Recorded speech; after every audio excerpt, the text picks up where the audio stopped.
हमारे सर यहाँ पर बैठे हैं तो ये बात हो सकता है उनके जरिए ही सरकार तक पहुँच जाए, तो मांग तो अपन को रखना चाहिए।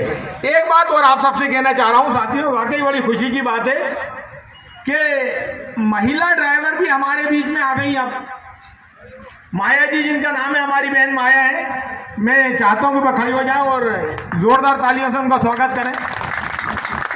अब साथियों, हमको ये भी ध्यान रखना है ड्राइवरी करते हुए कि हमारे बीच में हमारी बहन भी है। जैसे हम अपने घर में अपनी बहन का मान सम्मान करते हैं, वैसे हमारी महिला का ड्राइवर हमें कहीं मिल जाए तो वैसे ही हमको मान सम्मान भी करना है। इसका भी हमको ध्यान रखना साथियों।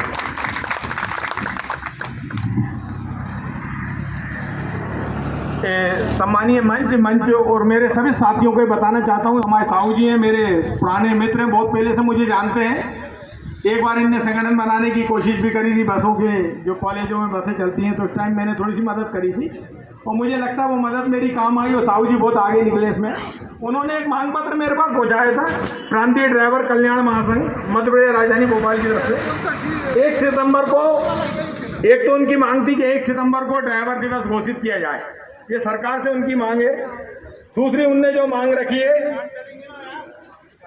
ड्राइवर दिवस 1 सितंबर हो गया, वेलफेयर बोर्ड एक बनाया जाए ड्राइवरों के लिए। सर, वेलफेयर अगर बोर्ड बन जाएगा तो ड्राइवरों की बहुत मदद मिल जाएगी इसमें।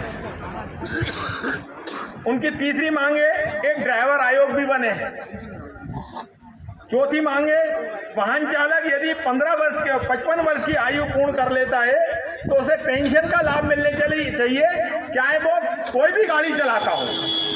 अब अगर आप 55 नहीं तो 60 कर दें, सरकार की योजना 62 वर्ष में अगर आप सरकारी कर्मचारी और अधिकारियों को रिटायर कर रहे हैं तो 62 वर्ष में कम से कम कोई भी ड्राइवर हो, चाहे वो टैक्सी का हो, ट्रक का हो, बस का हो, किसी का भी हो, कम से कम उसे सरकार की तरफ से एक पेंशन का लाभ उसको मिलना चाहिए। ये इनकी मांग थी। पांचवी इनकी मांग है मध्य प्रदेश राज्य में माइंस या फैक्ट्री या कंपनी में 70% आरक्षण इन ड्राइवरों को मिलना चाहिए। छठी इनकी मांग है ड्राइवर भाई की यदि एक्सीडेंट में मृत्यु हो जाती है तो कम से कम 20 लाख रुपए की उसको आर्थिक सहायता सरकार की ओर से मिलना चाहिए।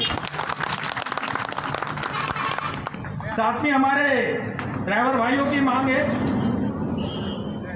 हमें ड्राइवर सुरक्षा कानून में सरकार सहयोग करे, थोड़ी हमको रियायत दे। जैसे हमारे अधिवक्ता महोदय ने, आदरणीय शर्मा साहब ने आपको गाइडलाइन दी है, वो तो कर ही रहा है प्रयास, लेकिन आयोग की तरफ से भी अगर हमारे ड्राइवर को आर्थिक रूप से कहीं कमजोर है तो सरकार उसमें मदद करे।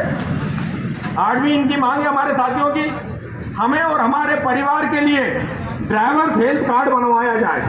अगर मान लीजिए ड्राइवर का कोई परिवार में कोई सदस्य बीमार हो जाता है, और वाकई सही है कि ड्राइवर जो सेवा करता है उस सेवा को हम लोग बहुत हल्के में लेते हैं। मैंने तो यहाँ तक देखा है कि बहुत सारे ड्राइवर ऐसे हैं जो कई कई महीनों बाहर रहते हैं और अपने बच्चों का मुंह भी नहीं देख पाते, फोन पे आजकल बात हो जाती है। मैं तो अपने सरकारी ड्राइवरों की बात करता हूँ जो भोपाल में रहते हैं, लेकिन उनकी सेवाएं ऐसी होती हैं वो कई कई दिन लोकल भोपाल में रहते हुए भी अपने बच्चों से बात नहीं कर पाते। वो कैसे कि सुबह जब इतनी जल्दी वो जाते हैं कि बच्चे सोए रहते हैं और रात को इतनी देर से आते हैं कि बच्चे सो जाते हैं, तो कई कई दिन होता है ड्राइवरों के साथ। तो ये निवेदन है कि ड्राइवरों के ऊपर वैसे सरकार की कृपा हो जाए आपके माध्यम से। नमी हमारे साथियों की मांग है